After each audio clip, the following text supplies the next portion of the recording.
Ya, Assalamualaikum warahmatullahi wabarakatuh. Untuk pertemuan hari ini kita masuk ke dalam bab baru, yaitu tentang laju reaksi. Nah, apa itu laju reaksi? Kalau dilihat dari susunan katanya, laju reaksi. Laju berasal dari kata kecepatan, reaksi berasal dari reaksi kimia. Yang dimaksud reaksi di sini adalah reaksi kimia. Berarti dalam bab ini kita akan belajar tentang kecepatan yang menyertai suatu reaksi kimia. Jadi reaksi kimia itu ada yang berlangsung cepat, ada yang berlangsung lambat, ada yang berlangsung dengan kecepatan yang sedang, dan itu ada beberapa faktornya yang nanti kita akan pelajari. Nah, begitulah pengertian dari laju reaksi secara harafiah atau dilihat dari susunan katanya. Nah, untuk pengertiannya sendiri, ini nanti kita akan pelajari. Jadi untuk pertemuan yang pertama, kita akan mempelajari tentang pengertian dan juga tentang teori tumbukan.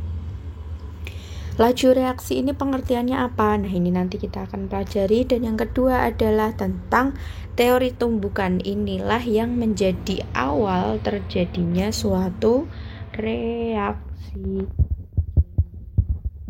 Nah, untuk pertemuan selanjutnya, ini kita akan belajar tentang 4 hal, yaitu yang menjadi faktor dari laju reaksi. Ini ada luas permukaan, konsentrasi, suhu, dan katalis. Di mana nanti ada satu bagian yang akan kita pelajari lebih lanjut. Ini isinya hitungan, yaitu tentang orde reaksi. Oke, ini kita masuk ke pembahasan yang pertama, yaitu tentang pengertian dari laju reaksi. Sebelumnya, kita akan mengenal dulu bahwa dalam suatu reaksi kimia, ini misalnya terdapat A ditambah B menjadi C plus D, maka yang depan A, B ini adalah reaktan, yang C, D ini adalah hasil reaksi atau produk. Di mana pengertian dari laju reaksi ini sendiri adalah kecepatan dari proses terjadinya suatu reaksi, di mana suatu reaksi ini terjadi kalau reaktannya berkurang dan produknya bertambah. Sehingga di sini dikatakan bahwa reaksi itu terjadi kalau reaktannya habis dan berubah menjadi produk reaksi. Atau dalam kehidupan sehari-hari kita dapat analogikan kalau reaktan itu adalah bahan yang ingin membuat roti, sedangkan produk adalah rotinya. Jadi kalau kita mau membuat roti atau membuat suatu reaksi, maka bahannya lama-lama akan habis atau reaktannya akan habis, berubah menjadi produk atau berubah menjadi roti. Seperti itu analoginya. Kemudian kalau kita susun menjadi kalimat matematika atau sebagai rumus, maka laju reaksi dapat dituliskan dengan V sama dengan delta X dalam kurung siku. Dalam kurung siku ini menandakan bahwa dia perubahan konsentrasi. Delta ini menandakan perubahan, sedangkan delta T adalah perubahan waktu. Sehingga kecepatan dari suatu reaksi adalah perubahan jumlah molar zat atau perubahan molaritas dalam satuan waktu. Sebelum kita masuk ke perhitungan tentang pengertian laju reaksi kimia, kita mau ingat-ingat dulu apa itu molaritas, karena di sini sangat penting sekali bahwa molaritas atau nama lainnya adalah kepekatan atau kemolaran. Ini kelas 1 ada pelajarannya.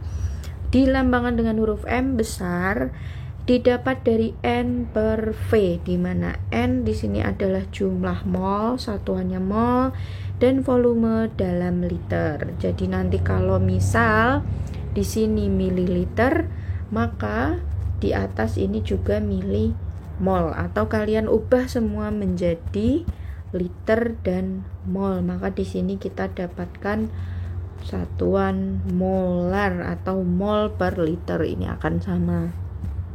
Masuk dalam contoh soal. Dalam sebuah reaksi N2 plus 3H2 menjadi 2NH3, ini adalah reaksi dari pembentukan gas amonia. Karena NH3 ini adalah gas amonia, didapat dari reaksi antara gas nitrogen dan gas hidrogen. N2 plus 3H2 menjadi 2NH3. Mula-mula konsentrasi N2 adalah 5 molar. Setelah 3 detik, konsentrasi N2 menjadi 2 molar. Tentukan laju reaksi masing-masing baik produk maupun reaktan. Oke, pertama yang akan kita cari adalah V dari N2 dulu.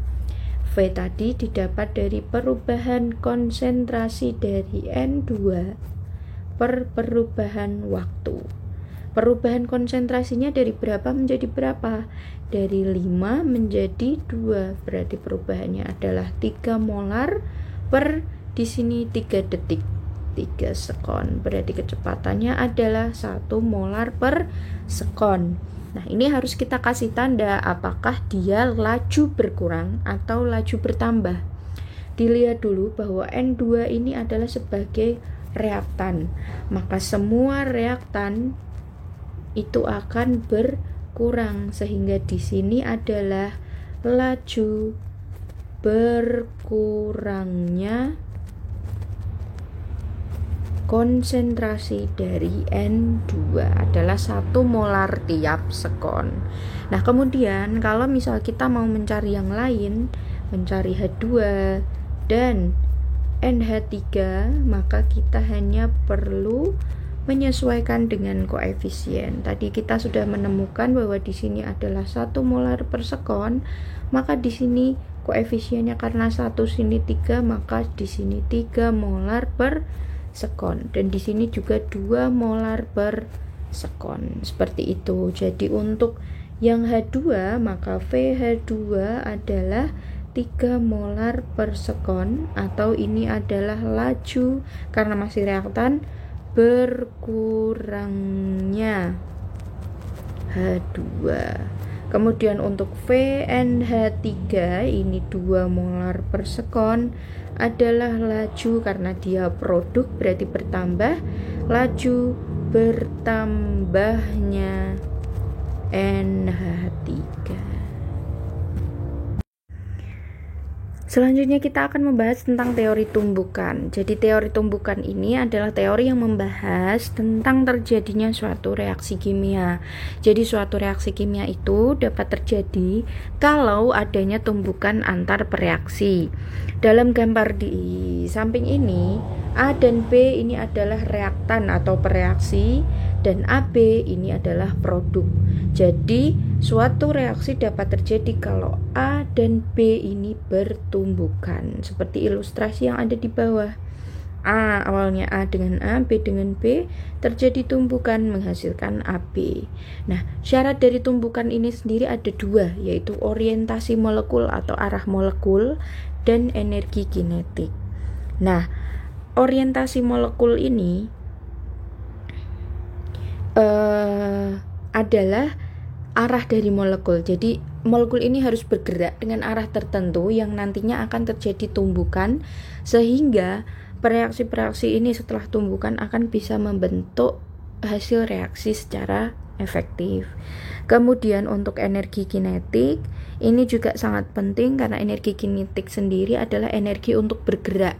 Jadi molekul ini harus bergerak sedemikian rupa sehingga nanti ada pertemuan antar bereaksi. Jadi kalau dia tidak bergerak hanya di tempat, maka tidak akan terjadi pertemuan antara A dan B.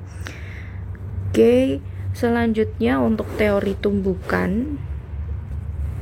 Ini dapat dilihat pada gambar. Di sini sudah ada ilustrasinya bahwa di sini awalnya A dengan A, B dengan B. Ini bereaksi yang satu, ini bereaksi 2. Mereka harus bergerak ke segala arah dengan kecepatan tertentu, artinya ada orientasi, ada energi kinetik, sehingga terjadi tumbukan antara A dan B. Nah, tumbukan antara A dan B inilah yang nanti terjadi reaksi dan menghasilkan produk. Seperti itu. Kemudian untuk tugas kalian adalah diminta untuk memberikan penjelasan tentang grafik yang ada di sini, di mana ini adalah grafik yang ke atas, ini adalah grafik konsentrasi. Artinya kalau semakin ke atas maka semakin besar, karena dalam grafik kalian tahu sendiri bahwa kalau semakin ke atas semakin besar, semakin ke kanan semakin besar. Berarti ini waktu juga semakin ke kanan akan semakin besar. Nah, ini maksudnya apa ini produk?